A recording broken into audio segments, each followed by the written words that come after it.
아멘. 네, 말씀은 레위기 60탄입니다. 제목은 영원한 언약 진설병이란 제목입니다. 레위기 24장 5절에서 9절 말씀 보도록 하겠습니다. 레위기 24장 5절에서 9절 말씀까지 같이 읽을게요. 너는 고운 가를 가져다가 떡 12개를 굽되 각 덩이를 10분의 2 에바로 하여 여호와 앞 순결한 상 위에 두 줄로 한 줄에 6씩 진설하고 너는 또 정결한 위향을 그 각 줄 위에 두어 기념물로 여호와께 화제를 삼을 것이며 안식일마다 이 떡을 여호와 앞에 항상 진설할지니 이는 이스라엘 자손을 위한 것이요 영원한 언약이니라. 이 떡은 아론과 그의 자손에게 돌리고 그들은 그것을 거룩한 곡에서 먹을지니 이는 여호와의 화제 중 그에게 돌리는 것으로 지극히 거룩함이니라. 이는 영원한 규례니라. 아멘. 네, 구약에서 하나님께 제사를 드릴 때는 반드시 뭐라도 들고 가야 했습니다. 그렇죠? 아무것도 없이 그냥 소위 불알 두 쪽만 가지고 하나님께 가면 돼요, 안 돼요? 안 됩니다. 그러니까 하나님이 재물이 없이 왔지만 너의 마음이 갸륵하다. 그래서 그 사람의 제사를 받으실까요? 절대 받을 수가 없죠. 그걸 받는다고 가르치는 곳은 종교예요. 그러니까 인간이 재물이 없이 하나님께 왔는데 갸륵하다 그렇게 하고 받아주시는 그 재물 없이 받아주시는 곳은 교회가 아니라 거기는 하나님을 섬기는 곳이 아닌 바알을 섬기는 곳입니다. 그래서 바알이라는 존재 자체가 이 신은 존재하는 신이 아니죠. 바알은 그냥 우상이에요. 진짜 바알이라는 신이 있어서 그 신이 우리한테 막 비를 내려주고 뭐 농사를 잘 되게 해주고 그런 신이 실제로 존재했던 게 아니라 그냥 존재하지 않는 신을 만들어 놓고 그걸 신으로 섬긴 거예요. 그러니까 하나님이 재물 없이도 받아준다라고 했을 때 그 바알이라는 본질은 사람이기 때문에 어떻게 해요? 그 바알은 인간의 정성을 받죠. 바알은 받아요. 열심히 받습니다. 왜 그러냐면 인간이 만들어 놓은 신이기 때문에 인간의 정성을 갸륵하게 받아요. 그런데 하나님은 인간의 정성을 받지 않고 반드시 인간이 가지고 온 그 재물을 제사로 받으신다는 거예요. 그래서 인간의 정성을 받는다는 건 그건 이제 전설의 고향에 나오는 이야기라 그랬죠. 그래서 전설의 고향 끝날 때 보면 뭐 이 이야기는 경기도 파주 칠간다리에서 전해져 오는 뭐 효성이 지극한 아들의 이야기로 이 아들의 효성이 하늘을 감동하게 하여 뭐 칠간 다리가 무너지지 않고 뭐 잘 소통되었더라 이러면서 전설의 고향 끝나잖아요. 기억 안 나세요? 저는 어릴 때 엄청 전설의 고향 광팬이어가지고 항상 인간의 어떤 정성이 하늘에 닿았다 이러면서 이제 끝나요. 근데 그게 그 정성이 닿았다가 결국 교회에서는 뭐냐면 바알이라는 거죠. 바알에게 정성이 닿았다. 근데 바알은 결국 인간이 만들어 놓은 우상이기 때문에 그 정성이 인간에게 닿았다예요. 하나님께 닿았다가 아니라. 그러니까 하나님 앞에 나의 정성을 하나님께 드립니다. 이 자체는 바알을 열심히 섬기고 있다라는 증거죠. 반드시 그 정성에는 어떤 정성이 있어야 되냐면 십자가라는 예수 그리스도의 희생이 투영된 정성이 들어가야 된다는 거죠. 그러니까 우리가 만든 정성이 아니라 그 정성은 예수 그리스도라는 거죠. 그래서 예수 그리스도의 십자가 말고 다른 정성은 존재하지 않아요. 그래서 우리가 십자가 예수 그리스도 안에서 우리도 같이 그 안에 참여되는 거죠. 예수 그리스도의 십자가 안에 참여됐을 때 우리가 제물 될 수 있는 거예요. 그러니까 십자가 없는 제물은 존재하지 않는 거죠. 그래서 오전에도 우리가 수로보니게 여인에 대해서 봤지만 본인을 개로 여기잖아요. 본인을 개로 올소이다 이렇게 여기잖아요. 그러면 그 개가 하나님께 정성을 바칠 수 있을까요? 못 바치는 거예요. 개가 하나님께 정성을 바쳐봐야 뭐 개뼈 따거나 바칠까요? 우리 집 주주는 원래 고양이가 주인한테 너무 고마우면 막 쥐 같은 걸 잡아다가 이렇게 주인을 준대요. 고양이가 이제 주인에게 너무 감사하면 정성을 이렇게 쥐를 잡아다 준대요. 근데 우리 집 주주는 이제 쥐를 잡을 수가 없잖아요. 아파트에 사니까. 쥐가 없으니까 뭘 물어다 준지 아세요? 양말을 양말을 이렇게 개켜 놓으면 이렇게 동그랗게 개켜 놓잖아요. 그럼 그거를 물어다가 제 침대 옆에 갖다 놔요. 자기 정성이라는 거죠. 그리고 야 이것이 왜 가져왔어? 그러면 또 나중에 또 있다가 또 다른 양말을 또 물고 와서 또 줍니다. 그러니까 우리 인간도 하나님께 정성을 들여봐야 양말이나 물어다 주고 뼈다구나 물어다 주는 존재라는 거죠. 그래서 구약에서는 이제 구약이든 신약이든 하나님이 원하는 제사는 하나님이 원하는 제물을 가지고 와야 된다는 거예요. 그러니까 하나님 앞에 우리가 지금 예배하고 있지만 이 예배도 마찬가지죠. 예수 그리스도라는 십자가의 본질이 없이 그냥 우리의 정성으로 예배를 드리고 있다면 그건 예배가 아니라 바알을 섬기고 있는 거죠. 그래서 제물이 없으면 성막 안으로 출입도 안 되는 거예요. 제사장이 너 왜 왔어? 저 제사 드리러 왔는데요. 제물은 어디 있어? 제물은 안 왔고 그냥 불알 두 쪽만 가지고 왔는데. 그러면 어떻게 돼? 돌아가 이렇게 되는 거죠. 그래서 왜 인간들은 제물이 없이는 하나님께 나아갈 수 없는가라고 했을 때 그 이유는 간단하게 인간은 죄인이기 때문에 하나님 앞에 나아갈 수가 없는 거예요. 그러니까 오전에도 설명드린 대로 이미 에덴 동산을 쫓겨났어요. 죄 때문에 에덴 동산을 쫓겨났어. 그러면 에덴 동산을 계속 문 두드리면서 들어오게 해달라고. 그때 하나님 뭐라 그러냐면 길이요 진리요 생명이신 예수를 데리고 와라 이런 거예요. 근데 우리가 예수 없이 계속 에덴 동산을 문을 두드려요. 나 들어가게 해주세요. 나 들어가게 해주세요. 그러면 갑자기 뭐가 나타나요? 화형검이 나타나서 어떻게 해요? 그 문을 두드리고 있는 놈들을 이거 생명나무를 훔쳐먹으려고 온 놈들이구나 생각하고 그 문 두드리는 놈들을 어떻게 해요? 죽여버리는 거예요.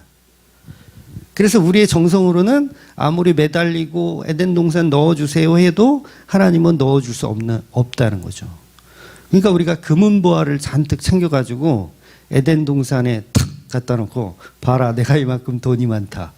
나를 에덴 동산에 넣어주도록 해라. 그러면 화형검이 팍 죽여버린다는 거야. 나는 좀 인기가 많고 착하고 선하고 이런 게 있잖아요. 그러니 나는 좀 넣어달라고 하면 어떻게 된다고요? 화형검이 모가지를 그냥 이렇게 한다는 거죠. 그러니까 에덴 동산에 가서 내가 빌딩 하나 큰 거 쥐어 드릴게요. 저는 기술도 있고 돈도 있고 다 있어요. 그래도 어떻게 된다? 모가지를 싹. 그러니까 인간은 어떤 방법으로든 불가능한 거예요. 에덴 동산에 들어갈 방법이 없어요. 그런데 이걸 자꾸 인간이 할 수 있다라고 부추기는 게 무슨 이단? 알미니안주의 이단이에요. 너 할 수 있어. 너 정도면 들어갈 수 있어. 라고 부추기는 게 알미니안 이단이에요. 그래서 죄인된 인간이 하나님을 찾아간다면 그건 생명나무를 훔쳐먹는 이 도둑으로 강도로 보고 천사들이 와서 모가지를 쳐버린다는 거예요. 그래서 우리 인간이 하나님께 찾아갈 수 있는 방법은 없어요. 방법은 없어요. 오직 예수 그리스도의 피밖에는 없습니다. 어떤 철학, 과학, 돈, 무엇이 됐든 에덴 동산을 들어갈 수 있는 방법은 없어요. 그런데도 우리의 정성으로 에덴 동산을 통과할 수 있다라고 가르치는 것은 거짓 가르치며 마귀 숭배하는 곳이 틀림이 없습니다. 그래서 우리 기독교도 우리의 정성으로 하나님 보좌에 도달할 수 없다를 가르쳐 주는 거예요. 너의 정성으로 네가 드린 예배로 네가 드린 헌금으로 하나님께 도달할 수 없다.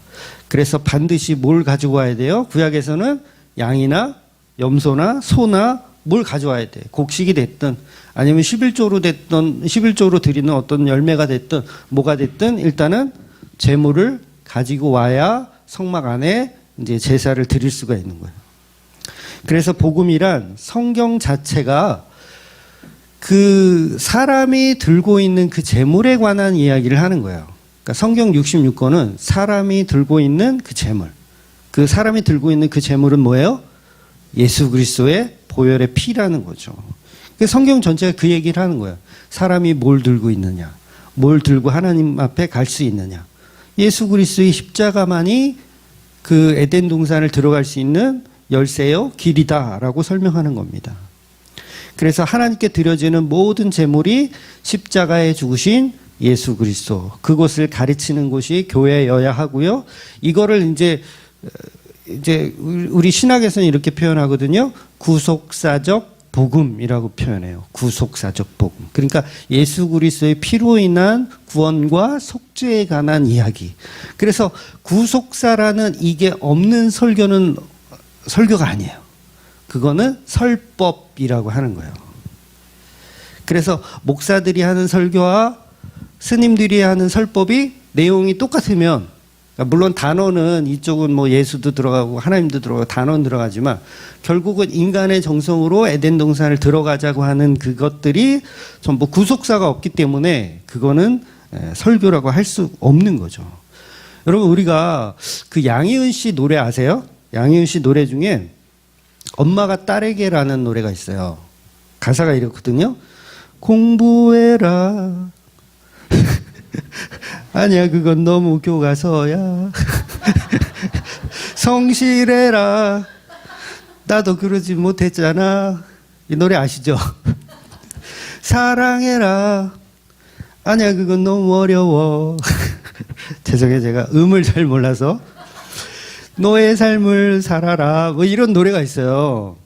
양희은 노래인데 저 이 노래 부르면서 눈물이 나더라고요. 너무 감동이 됐어요. 한번 집에 가시면서 한번 들어보세요. 유튜브에 있으니까. 제목이 뭐라고요? 엄마가 딸에게? 라는 제목이에요. 너무 감동적이에요. 공부해라, 성실해라, 사랑해라.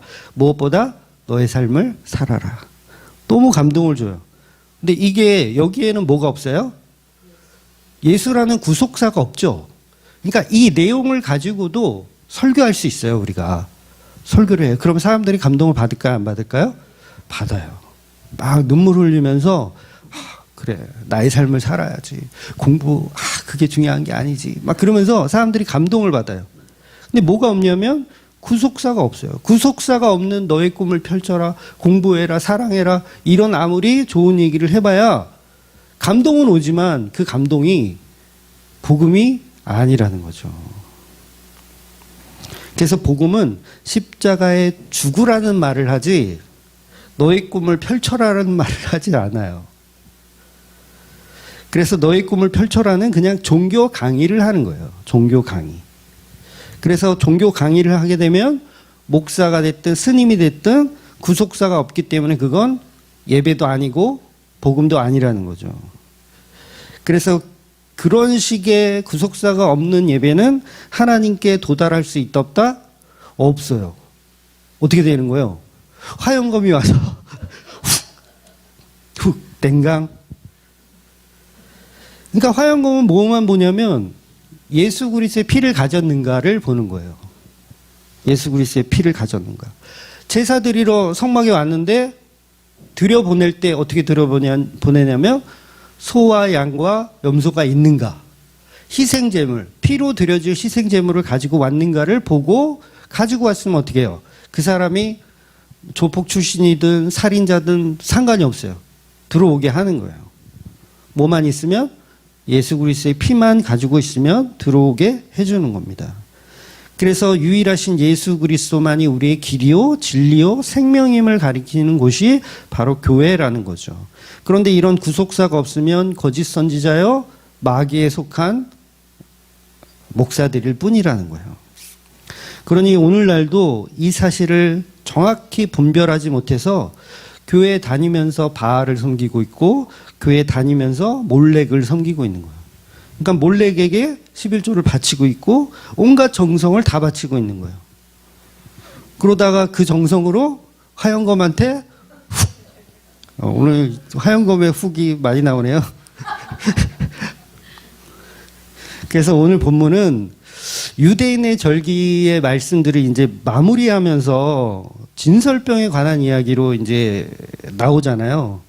그러니까 지금까지 보았던 이런 절기들은 인간이 지키는 행위 언약이에요. 인간이 지키는 행위 언약. 곧 절기는 인간이 지키는 것이란 말이에요. 인간이 지키는 것. 그래서 우리가 오해를 하는 거예요. 아, 이거는 절기는 인간이 지키는 것이다. 그런데 복음은 뭐냐면 이 모든 절기들이 예수 그리스도를 예표한다예요. 이 차이가 굉장히 중요하거든요. 아, 절기들이 막 나열돼. 너희들은 이것을 영원히 지켜라. 너희들의 규례로 삼아라. 그러니까 우리는 다 이걸 절기를 열심히 지키면 에덴 동산에 들어갈 수 있겠구나 생각하는 거예요. 근데 하나님은 그 얘기를 하는 게 아니라 절기들이 나타내고 있는 게 예수 그리스도니까 이 예수 그리스도의 피를 가지고 너희들은 에덴 동산, 하나님이 계신 곳에 들어갈 수 있다. 그 얘기를 계속 설명하는 거죠. 근데 우리가 성령의 지혜가 없으면 예수 그리스도라는 보혈의 피는 빼버리고 우리가 지켜야 할 절기로 정신이 없는 거예요. 안식일 열심히 지켜서 주일 성수 열심히 해서 11조 열심히 내서 괜찮은 성도가 되었다라고 착각을 하는 거죠. 근데 이런 절기들이 전부 예수 그리스도를 예표하고 그의 구속사에 관한 이야기를 하고 있다는 거예요. 그래서 오늘 본문이 이렇게 시작해요. 너희가 떡을 만들라. 떡 만들어라. 이렇게 얘기하는 거죠. 떡 만들어라. 아니야, 그건 너무 어렵잖아. 이러는 거죠. 죄송해요. 이 노래를 모르시는데 알아서 표정이 더 그런가? 그러니까 떡을 만들라는 거예요. 떡을 만들어. 그러면 100% 인간들은 아, 우리가 하나님께 어떤 뭐를 만들어서 정성을 바치는구나 이렇게 생각을 한단 말이에요. 근데 그 떡이 아니라는 게 문제예요. 그래서 이 떡을 인간이 만들어서 올리는 게 아니라 오늘 본문에서는 너희가 떡을 만들어라. 이랬는데 이렇게 하지 않으시고 떡을 하나님이 직접 만들어서 내려주시면 어땠을까? 생각해 보세요. 성막 안에 들어갔더니 새로운 떡이 김이 모락모락하는 떡이 만나 내려오듯이 이미 내려와 있어. 그러면 얼마나 복음을 해석하는데 어려움이 없을까요? 아, 떡은 하나님이 내려주시는 거야. 우리의 정성이 아니야. 설교하기 편하겠죠. 아마 매주 설교를 30분만 해도 될 거예요. 성경에 이런 식으로 써져 있다면. 근데 성경은 인간 보고 떡을 가져오라고 해놓고 이걸 계속 한 바퀴 꼬아서 역설을 한단 말이에요. 그러니까 30분 설교해도 되는 거를 40분, 50분을 설교하게 만드는 게 성경이에요. 제가 잘못하고 있는 게 아니에요. 절대로. 그러니까 성경 자체가 그냥 대놓고 딱딱 설명해 주면 쉬울 텐데 꼭 한 번을 꽈요. 인간 보고 떡을 만들려고 해놓고서 그 떡은 너희들의 정성이 아닌 예수 그리스도를 예표한다라고 한 바퀴 꼬니까 설교가 30분 안에 끝날 수가 없어요. 그 왜 설교학 교수들이 그런 얘기를 해요. 교회에서 30분 이상 설교하는 것들은 폭력이다. 맞죠? 30분 이상 설교 듣는 거는 폭력이다. 저는 그 말에 정말 공감했어요. 그래, 폭력 맞지. 그래서 주만교회는 폭력적 은혜를 쏘아붙죠. 네가 죽나 내가 죽나. 그 옛날에 사도행전 할 때는 1시간 반씩 막 했잖아요. 그때 그 편집해서 지금 들어보면 편집한 게 막 1시간 15분, 1시간 20분 막 이렇게 나오거든요. 근데 실제로 생으로 들을 때는 거의 1시간 30분을 했어요. 완전한 폭력적 은혜였죠. 네, 공감 안 하시네. 그렇게 돌아갈 수도 있어. 교인들이 자꾸 많아지면. 그래서 이게 설교를 짧게 할 수 있는데 길게 된다는 건 뭐예요? 그만큼 성경은 한 바퀴 꼬아져 있다라는 거예요. 그러니까 정신을 차리지 않으면 뭔 얘기인지 못 알아들어요. 그러니까 인간의 정성이라고 착각을 하더라는 거죠. 그래서 사람이 설교를 한 3년을 들으면 이게 사실은 다 아는 내용이니까 잔소리로 들릴 수 있거든요. 잔소리로 계속 들려요. 그래서 그러나 처음 접하시는 분들이 늘 있다고 상상을 해야 되잖아. 한 영혼을 우리가 소중히 여겨야 되니까. 그래서 이게 대충 넘어갈 수가 없어요. 그러니까 폭력적 은혜를 그냥 이렇게 경험하시면서 예배를 드리시기를. 그러니까 하나님이 짧고 간단하게 하시면 좋은데 떡상의 진설병도 만나처럼 하나님이 만들어서 내려주시면 해석이 간단할 텐데 그렇게 하지 않으시더라는 거예요. 한 바퀴를 꼭 꽈요.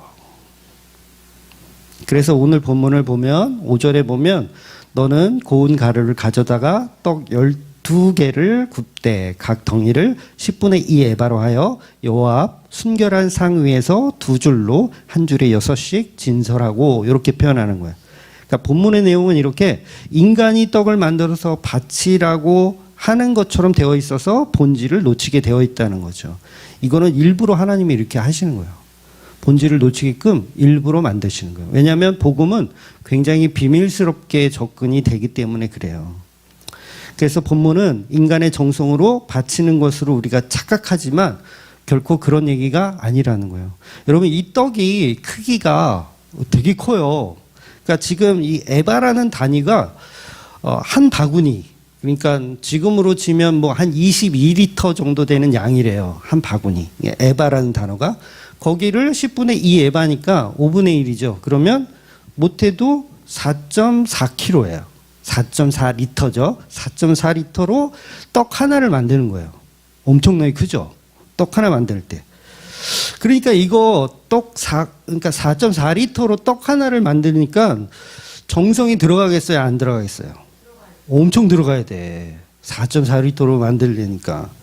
그러니까 정성이 엄청 들어가는 것처럼 계속 속이고 있는 거예요. 성경이 우리를 속이고 있어. 너희들의 정성이 필요하다. 그러면서. 그래서 이 12개가 충분히 먹을 수 있는 양이에요. 이게 적은 것 같아도 12개 이거 누구 코에 붙여? 뭐 이렇게 생각하는데 절대 그렇지 않아요. 한 덩이가 엄청나게 컸다는 거죠.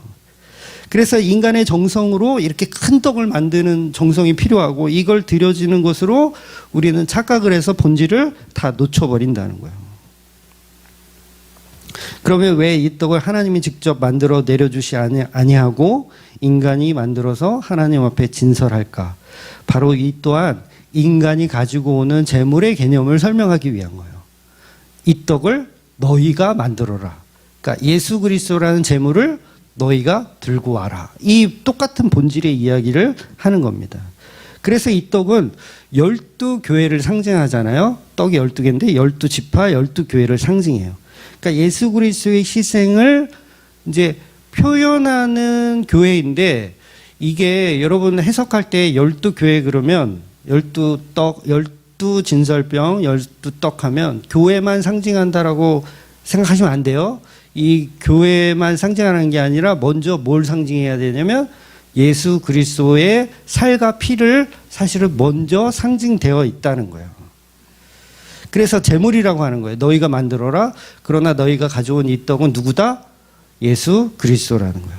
그래서 그리스도와 예수와 교회는 연합체예요. 연합체. 하나로 보셔야 돼요. 하나로. 그래서 성경을 해석할 때도 어떤 내러티브가 있다면 그걸 예수 그리스도의 예표로 해석해도 되고 교회로 해석해도 된다 그랬죠. 오래전부터 계속 똑같은 얘기하는 건데 어떤 사건이 있을 때 그걸 예수 그리스도로 예표해도 되고 교회로 예표해도 된다는 거예요. 왜냐하면 둘은 한 몸이기 때문에 그래요. 그러니까 진설병은 먼저 예수님을 상징하고 그 다음에 또 뭘 상징해요? 12교회, 우리 교회들을 상징하는 거예요. 그래서 모든 성경은 십자가로 풀린다. 모든 성경은 십자가로 풀린다. 십자가에 죽으신 예수, 십자가에 죽은 나. 이해가 되시죠? 모든 성경은 이렇게 풀리는 거예요. 모든 성경은 예수 그리스도의 십자가로 풀리고 모든 성경은 예수 그리스도의 십자가에서 죽은 나로도 풀리는 거예요. 둘 다 맞는 해석이에요. 그래서요, 같은 본문으로도 설교를 2번 할 수 있어요. 예수 그리스도의 예표로도 설교할 수 있고 예수 그리스도의 신부된 교회로도 설교할 수 있어요. 같은 본문 가지고. 그래서 성경 66권 전체를 사실은 2번을 설교를 하고 죽어야 되는데 한 번 하고 죽을지 그건 모르겠어요. 사실은 2번을 해야 돼요.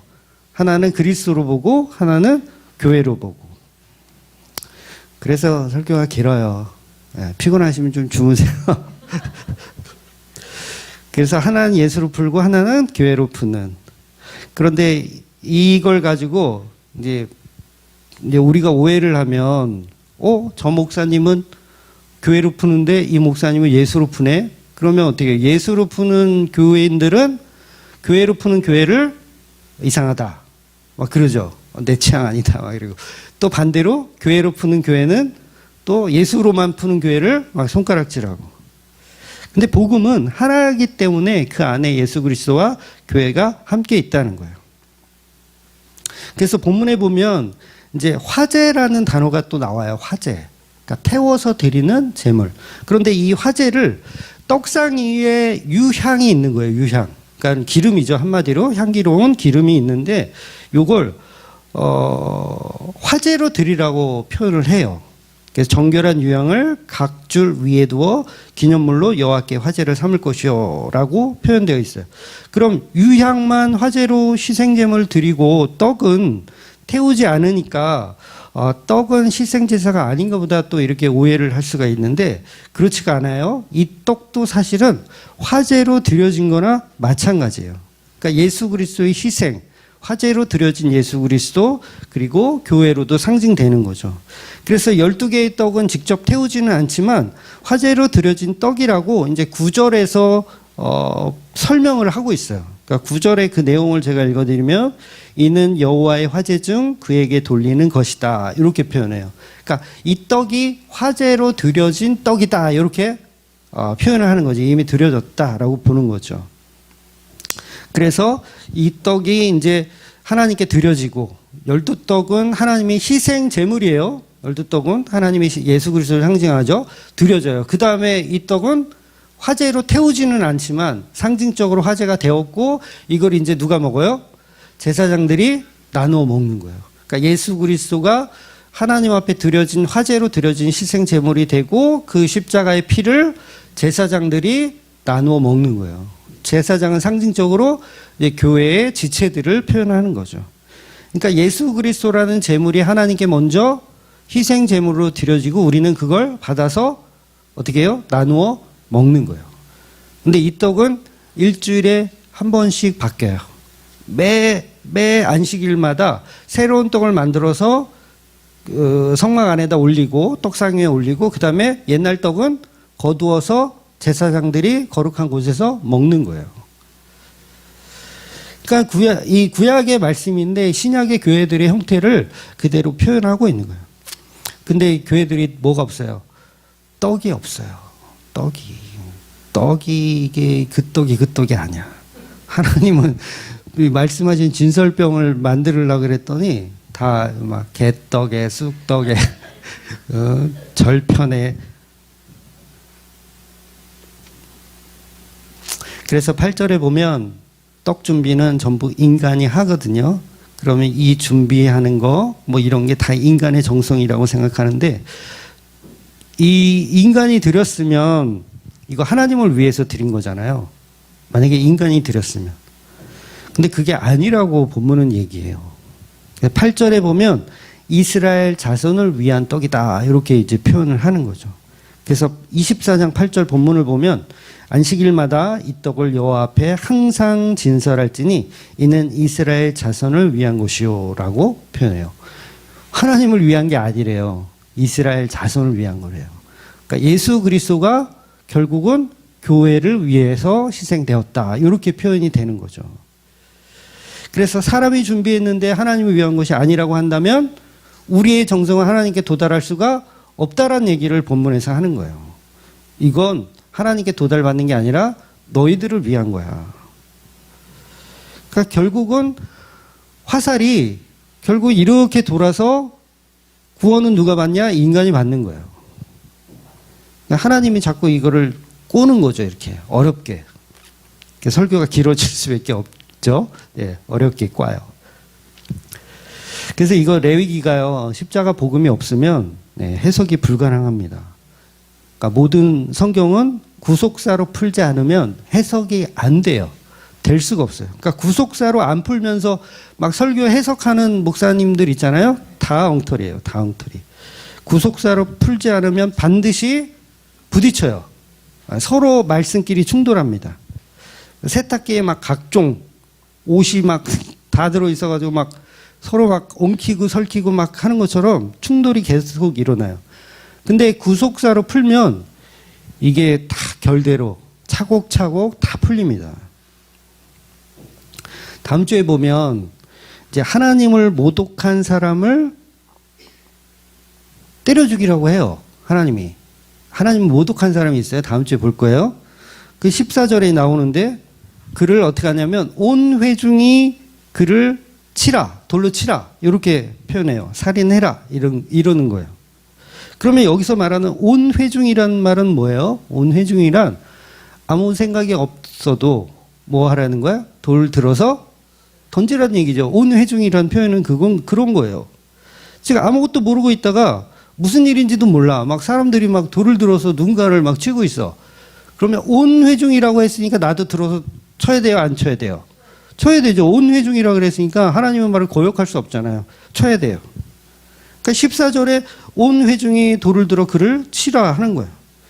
그래 놓고 17절에 무슨 내용이 또 붙어 있냐면 사람을 쳐 죽인 자는 반드시 죽일 것이요. 이렇게 써 있어요.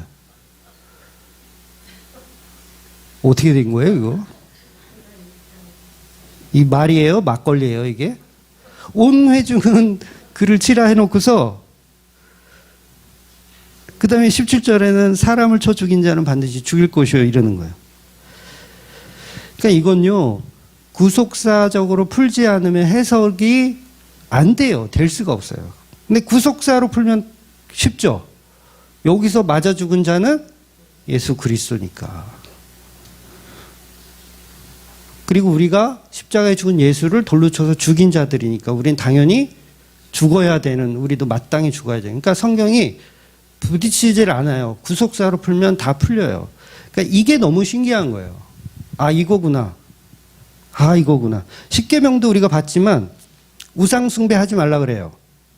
그리고 또 부모를 공경하라 그래요. 그러면 우상 숭배하는 부모는 어떻게 해야 돼요? 죽이면 부모를 공경하라의 거역인데? 그게 풀려요, 안 풀려요? 안 풀려요. 그래서 세상의 윤리 도덕으로는요, 성경을 풀 수가 없어요. 근데 구속사적으로 풀면 서로 충돌이 안 나요.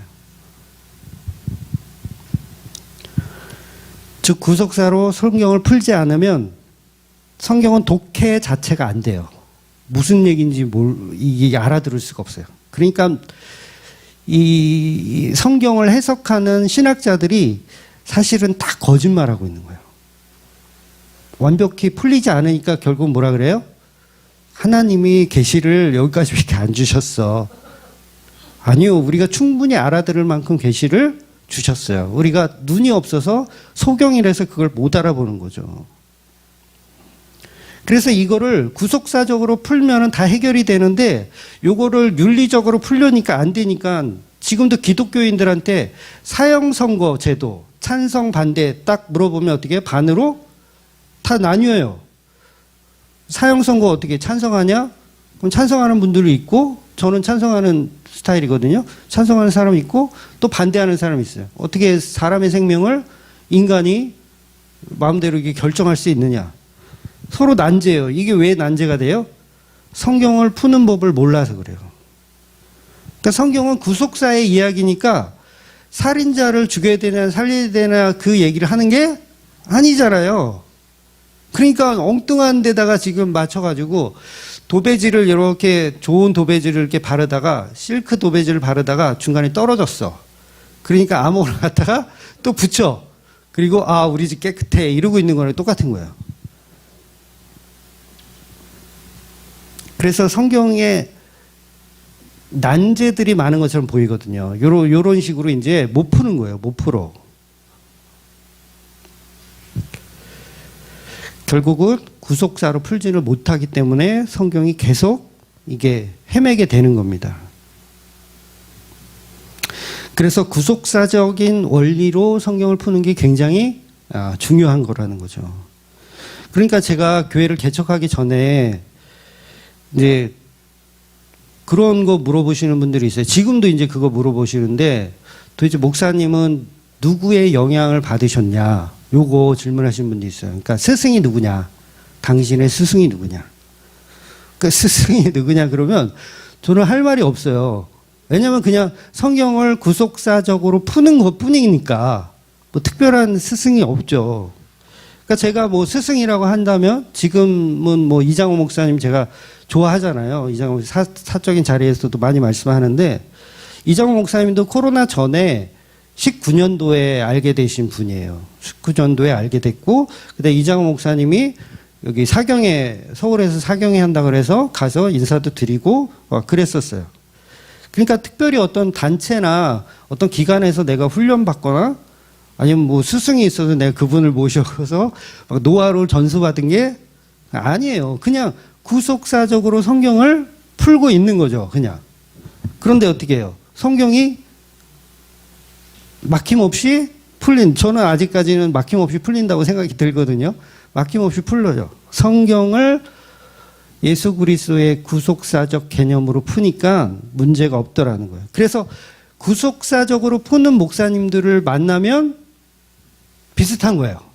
이장호 목사님도 그렇고 그리고 김성수 목사님도 그렇고 그다음에 차경민 목사님이라고 또 있어요. 부산에. 그 목사님도 그렇고 다 뭐예요? 구속사적으로 푸시는 분들이기 때문에 비슷해요. 교단도 다 달라. 합동, 뭐 고신, 백석 다 다른데 비슷하게 들리는 이유가 구속사적으로 성경을 풀기 때문에 그래요. 인간의 해석으로 푸는 게 아니라. 루터가 사실 이 말을 우리 개혁주의에서는 제일 먼저 했거든요. 루터가 무슨 얘기를 했냐면 모든 성경은 예수 그리스도로 풀린다 이 얘기를 루터가 벌써 했어요. 옛날에. 벌써 500몇 년 전에 했어요. 그래서 사실은 모든 목사가 다 구속사적으로 성경을 풀어야 이게 맞는 거예요. 기독교는 원래 그랬어요. 그래서 칼빈주의가 뭐예요? 오직 예수 그리스도잖아요. 오직 성경, 오직 예수 그리스도. 그런데 구속사적으로 푸는 게 어느 순간 성령의 은혜가 없으니까 사람들이 계속 인본주의를 풀기 시작하는 거예요. 내가 갖고 온 재물이 예수 그리스도다. 이게 구속사잖아요. 내가 갖고 온 재물이 예수 그리스도다. 내가 정성을 들여 만든 떡이 예수 그리스도다. 이게 구속사예요. 근데 예수 그리스도를 빼버리고 내가 만든 정성의 떡. 끝. 내가 가져온 내 정성이 들어간 소. 내 정성이 들어간 양. 이렇게 변질이 된 거죠. 그러니까 안 맞아요. 구속사적인 설교를 안 하는 목사님들 설교를 들으면 머리가 아프고 더 이상 듣기가 힘들고 왜냐하면 그건 복음이 아니기 때문에 그래요.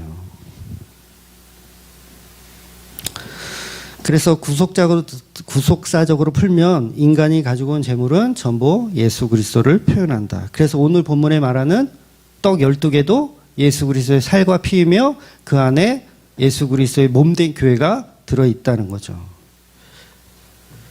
그래서 안식일마다 이 떡은 새롭게 바뀌며 우리들의 먹을 양식으로 제공이 되는 거예요.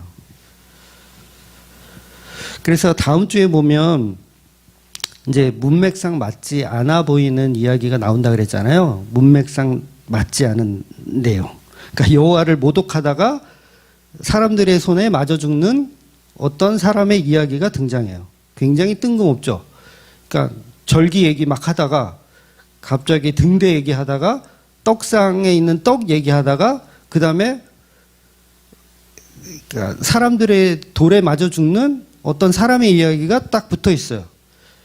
그러니까 이게 문맥상 연결이 안 되잖아요. 신학자들은 이걸 또 뭐라고 얘기하냐면 문서 조작설 그래가지고 문서설 그래서 짜집기 했다. 성경이. 이 얘기 저 얘기 그냥 대충 이렇게 붙였다. 근데 구속사적으로 풀면 이게 다 연결이 돼요. 순서가. 떡상, 예수 그리스도의 살과 피를 상징하지, 교회를 상징하지. 그럼 그거에 대한 내러티브를 이야기로 꺼낼 수 있는 게 뭐예요? 하나님을 모독하다 맞아 죽은 어떤 자의 이야기를 이렇게 현장 실습으로 딱 집어넣는 거예요. 그러니까 뜬금없는 이야기가 아니라 절기에 대한 모든 최종적 결론을 설명하기 위해서 하나의 이야기인 내러티브가 딱 첨가되어 있는 거예요. 사실 엄청난 거죠. 십자가에 죽은 예수를 고스란히 최종적으로 표현하고 있는 거예요. 다음 주에는 더 자세히 이제 그 사람의 죽음에 대해서 우리가 나누겠지만, 다시 말해서 우리 인간의 바치는 떡이 아니라, 인간의 정성으로 바치는 떡이 아니라, 우리는 불가능한 존재, 에덴 동산을 들어갈 수 없고 하나님 곁으로 갈 수 없는 존재인데, 누군가 희생으로 맞아 죽은 어떤 자, 맞아 죽은 어떤 이 때문에, 하나님을 모독하는 자로 맞아 죽은 어떤 자 때문에 우리가 하나님이 계신 곳에 도달할 수 있다. 그 얘기를 지금 절기와 이 등대와 떡상을 통해서 계속 순차적으로 설명을 하고 있는 거예요. 그러니까 24장의 레위기 24장 얘기는 전부 이 예수 그리스도를 이렇게 표현하는 거죠. 그래서 오직 예수 그리스도만 증거되는 레위기. 레위기가 너무 재밌지 않았어요? 아직 다 끝난 건 아니지만 이제 좀 몇 장 안 남았거든요. 레위기 속에 숨겨져 있는 예수 그리스도의 본질과 사랑. 그걸 날마다 묵상하며 살아가시는 저와 여러분이 되시기를 주의 이름으로 축원드리겠습니다. 아멘.